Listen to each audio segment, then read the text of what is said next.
Fala galera, tamo junto, hein? Zavo Lima aqui na área. Olha só, temos aí uma aulinha completa de história contemporânea. Nessa aula completa de história contemporânea, nós vamos então aí falar sobre o século XIX. Então, nossa aula aí, a Europa no século XIX. Vamos nessa?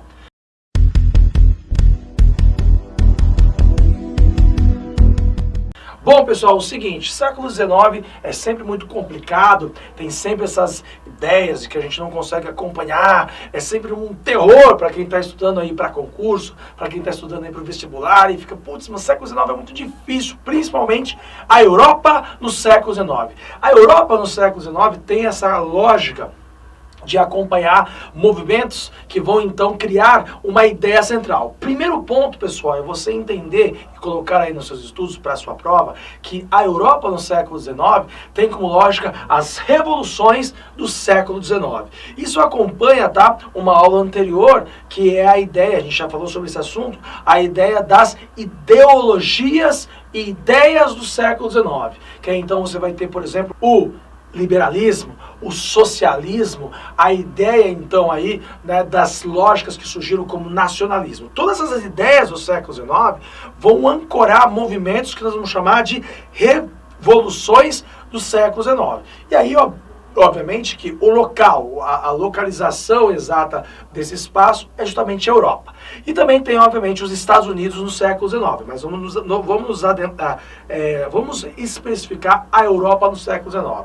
Primeiro ponto é a gente pensar, então, o antecedente político direto. O antecedente político sobre isso é a Era Napoleônica. Durante a Era Napoleônica, então, Napoleão Bonaparte tinha derrubado uma série de monarquias na sua expansão da fase imperial. Desta forma, então, né, veio o Congresso de Viena. E o Congresso de Viena, então, lá em 1815, fez a restauração das monarquias que foram derrubadas por Napoleão durante o período napoleônico. Estudamos isso, estudamos a Era Napoleônica. O pano de fundo também é a Revolução Industrial. Tudo que está acontecendo ali, as mudanças econômicas que a gente já estudou também, que são as revoluções industriais, junto com os pensamentos das ideologias do século XIX. Então, para entender bem a Europa do século XIX, o que você tem que lembrar?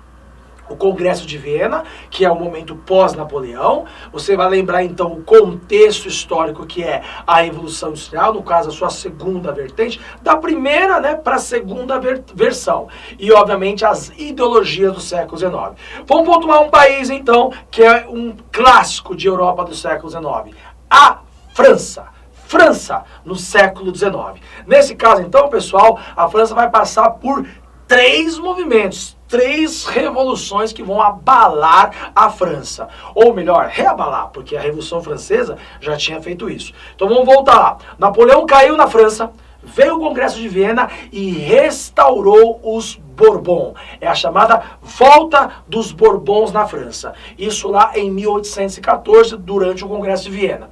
O Napoleão veio com lá os governos dos 100 dias, e aí houve a última batalha napoleônica, a Batalha de Waterloo.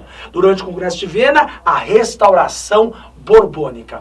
Os Bourbons, então, governaram a França entre 1814, 15 a 1830. É aí que vai acontecer a primeira revolução na França. A Revolução de 1830, ou a Revolução simplesmente de 1830.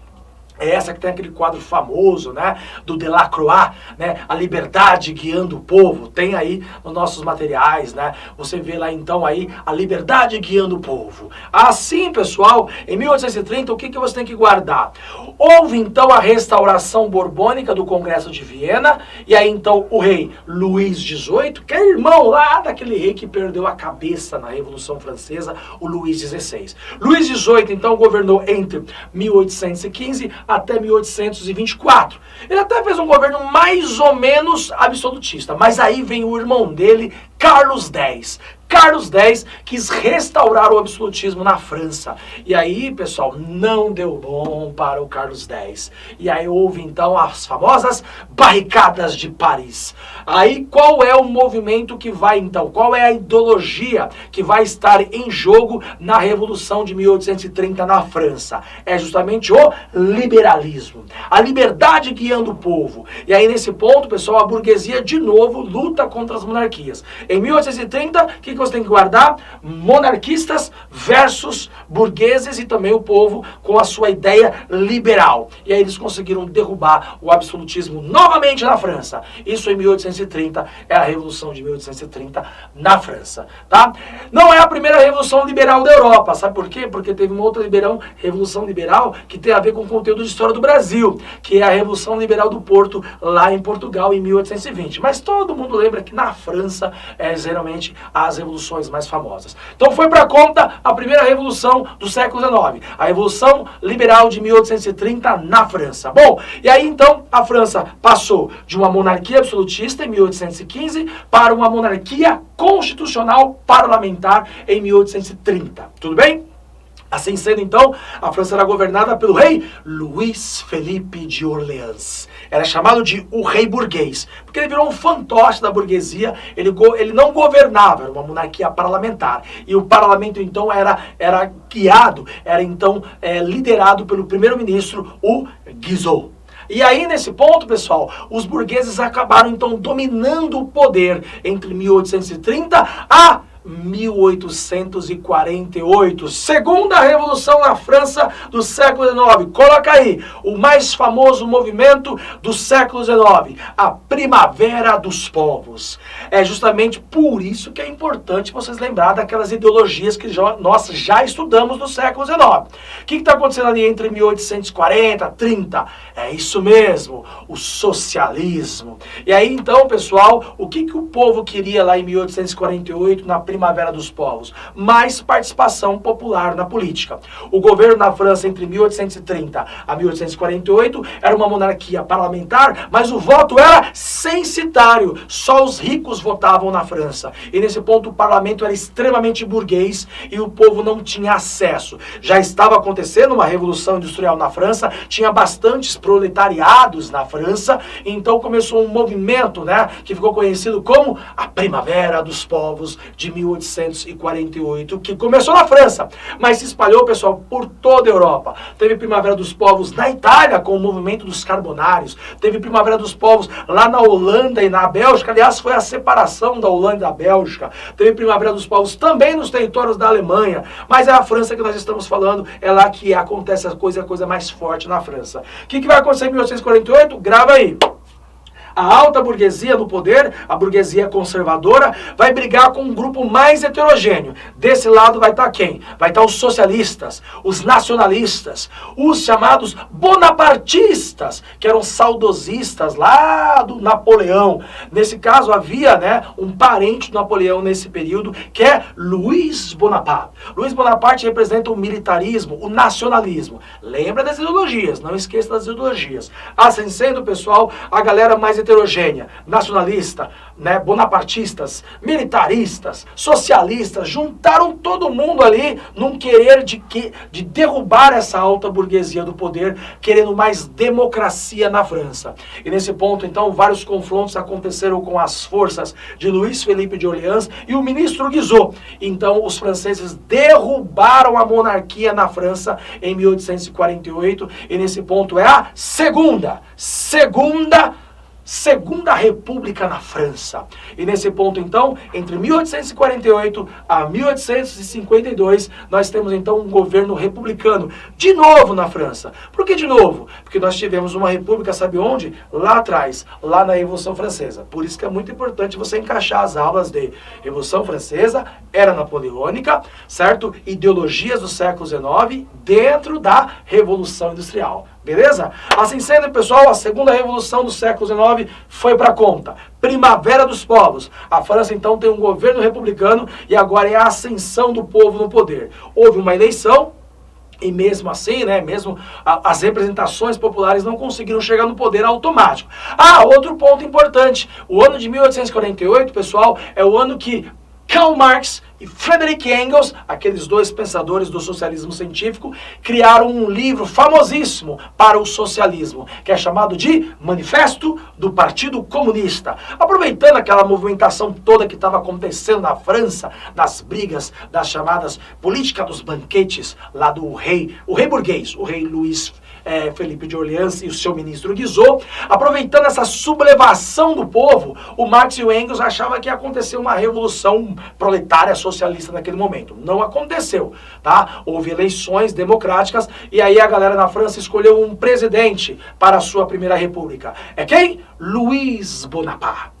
Luiz Bonaparte, que então era sobrinho do Napoleão, ele vem com esse intuito de ser um nacionalista, representante também aí de uma classe média, militares, e a galera mais povona, mais povão, até estava achando que o socialismo ia conseguir se espalhar, mas não estava tão forte, porque a burguesia já estava estruturada no poder.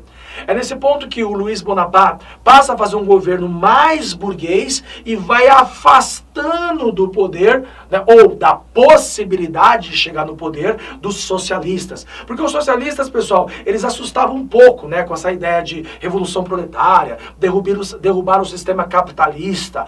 Então, os franceses não foram automaticamente aderindo, toda a França aderiu ao socialismo. Uma parte dos franceses aderiram ao socialismo, mas uma outra parte, e também a burguesia, passou a apoiar o Luiz Bonaparte. E aí, aproveitando essa sua moral, sabe o que o Luiz Bonaparte faz? Um golpe. Luiz Bonaparte dá um golpe apoiado pela sua burguesia e também com medo, né, da ascensão do socialismo. Eles então derrubam a Segunda República Francesa e montam o Segundo Império Napoleônico, ou o Segundo Império Francês. Ele fala Napoleônico porque ele era sobrinho de Napoleão, tá? Ele se auto-intitula o Napoleão III. Ele vai governar de 1852 até 1871.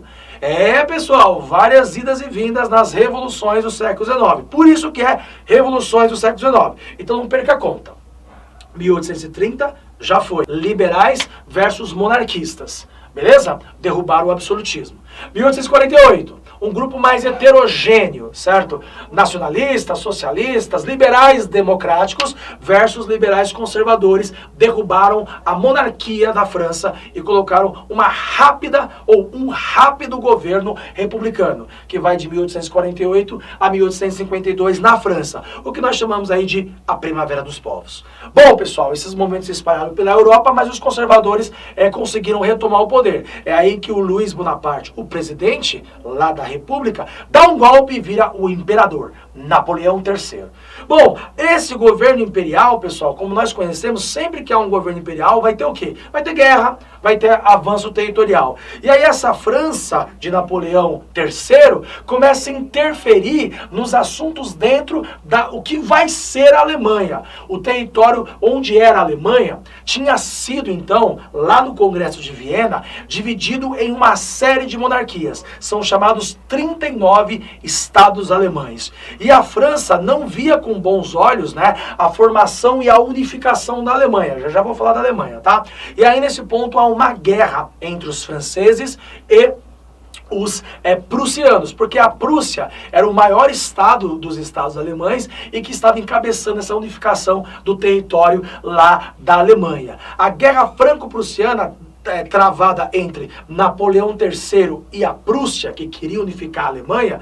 A Prússia tem um herói lá chamado, né, Otto von Bismarck. Já falo dele. A Prússia derrota a França. E ao derrotar a França na Batalha de Sedan, lá em 1871, o Napoleão III, o Luiz Bonaparte, cai, ele é derrubado do governo, os prussianos então invadem a França, fica ali um momento ali sem saber quem que vai governar a França, e sabe o que vai acontecer para fechar essa parada? A Comuna de Paris. Agora a vez dos socialistas, anarquistas, comunistas, sindicalistas, toda a galera da esquerda se juntou em Paris, somente em Paris, tá, pessoal? No centro da França, e aproveitando que o Luiz Bonaparte, o Napoleão III, tinha sido derrubado pela Prússia na Guerra Franco-Prussiana, eles tentaram, pela primeira vez na história, fazer um governo comunista ou socialista. No caso a Comuna de Paris. Ela durou apenas alguns meses, tadinho. Só em 1871. Por quê? Porque a população francesa, a alta burguesia francesa, fez uma aliança com o exército prussiano. A França reconheceria que a Prússia unificaria a Alemanha e, em troca, eles derrubaram a Comuna, eles derrotaram a Comuna de Paris. Foi um massacre da galera, o sangue vermelho jorrando nas ruas de Paris. Um dos símbolos do socialismo, pessoal, é a cor vermelha, em partes pelo sangue jorrado pelos proletários, pelos trabalhadores. É o fim da Comuna em 1871 e a França vive a sua Terceira República. Essa Terceira República, pessoal, vai durar de 1871, depois do fim da Comuna de Paris e o fim da Guerra Franco-Prussiana, até 1941, quando quem? Quando os nazistas dominam o território da França. Isso é papo para uma outra aula, isso é papo para a Segunda Guerra Mundial. Então, pessoal, a França, no século XIX, teve duas repúblicas. Essa república é mais longa, né? A Terceira República vai de 1871 até 1941. Depois a gente fala da Segunda Guerra Mundial. Esse período, pessoal, entre o final do século XIX e o início do século XX, na Terceira República Francesa, é o período mais glorioso para a burguesia. É a Belle Époque francesa. É o momento que a França vai dominar territórios na África, na Ásia. Também é papo para uma outra aula que nós vamos falar sobre neocolonialismo e imperialismo. Então nós fechamos aí todas as revoluções na França. Falamos da Revolução de 1830, falamos da Revolução de 1848, falamos da derrubada aí do governo revolucionário de 1848 e o Império Francês. Também falamos sobre a Comuna de Paris. Todas essas idas e vindas, pessoal, que aconteceu na França, é um exemplo do quê? Do que está acontecendo na Europa. Essas revoluções. Por isso que vocês têm bastante dificuldade de entender esse tema. Porque são muitos nomes e muitas idas e vindas. Espero que esteja ajudando vocês aí com a nossa aula. Então, nesse ponto, pessoal, não é um assunto muito grande, muito quisto por questões, mas vale a pena a gente estudar ele e também pegar aí a leitura para poder entender todas essas idas e vindas. Se aconteceu na França, pessoal, é um movimento para a Europa inteira. Para fechar esse conteúdo de revoluções do século XIX, também é uma revolução a formação da Alemanha e a formação da Itália. A formação da Alemanha e a formação da Itália está dentro dessas revoluções do século XIX. E também tem a ver com o processo de revolução industrial e também tem a ver, pessoal, sabe com o quê? Com as ideologias do século XIX. Porque o que vai dar força para unificar a Alemanha e unificar a Itália são duas ideologias muito importantes que a gente aprendeu lá na aula de ideologias do século XIX. Quais são? Liberalismo e nacionalismo. Vamos por partes. A unificação alemã. A Alemanha, pessoal, nós sabemos que ela não existia como país. Lá na Idade Média, a Alemanha era chamada de Sacro Império Romano Germânico. Ele durou desde o século IX até aí o século XIX. Aliás, sabe quem derrubou o Sacro Império Romano Germânico, pessoal? Foi ele mesmo, Napoleão Bonaparte. Em 1806, derrubou o Sacro Império Romano Germânico, formando ali a chamada Confederação do Reno. E aí depois, quando Napoleão caiu, lá em 1814, quem então refez esse território é o Congresso de Viena, que criou então aí os 39 estados, né, alemães. Desses 39 estados, eles eram tutoriados pela Áustria. A Áustria, o Império Austríaco, tutoriava os 39 estados alemães. Porém, do território que hoje é a Alemanha, o norte da Alemanha era o mais desenvolvido, que é a região da Prússia. A Prússia passa a liderar uma espécie de união através da língua. Aí vem o nacionalismo desse território alemão. Nesse ponto, a Prússia estava se desenvolvendo economicamente, porque está no norte da Alemanha. E principalmente aí porque ela já está fazendo o seu processo de revolução industrial. E já entendia o liberalismo como ideologia. Então, o reino da Prússia passa a encabeçar a unificação dos estados do sul da Alemanha. Nesse ponto, ela vai formar a chamada Confederação Germânica. Ela irrita a Áustria no primeiro momento, mas quem realmente fica muito incomodado com essa formação da Confederação Germânica, que é a união desses estados alemães por trocas comerciais, formando também o que é chamado de Zollverein. o Zobenhai, então a união aduaneira, onde eles podiam ter livre comércio interno, como se fosse um país, porém eles não estavam unificados, precisava se unificar. É neste ponto, pessoal, que vai ter a intervenção da França nesse processo. Mas por que a França vai intervir na formação da Alemanha? Porque a França preferia que a Alemanha ficasse esmigalhada para poder, e nesse momento a França era o império, tá? Lembra que a gente acabou de falar, que a França nesse momento, entre 1852 a 1871, era o império do Napoleão III. E você sabe que o império adora controlar outros territórios. A França queria controlar os estados alemães, porque já dominou em um outro momento antigo. E aí a Prússia, depois de ter aí desvencilhado da Áustria, tirado a influência da Áustria no território da Alemanha, a Prússia passa então a encabeçar a unificação dos estados alemães. Só que ela vai entrar em choque com quem? Com a França.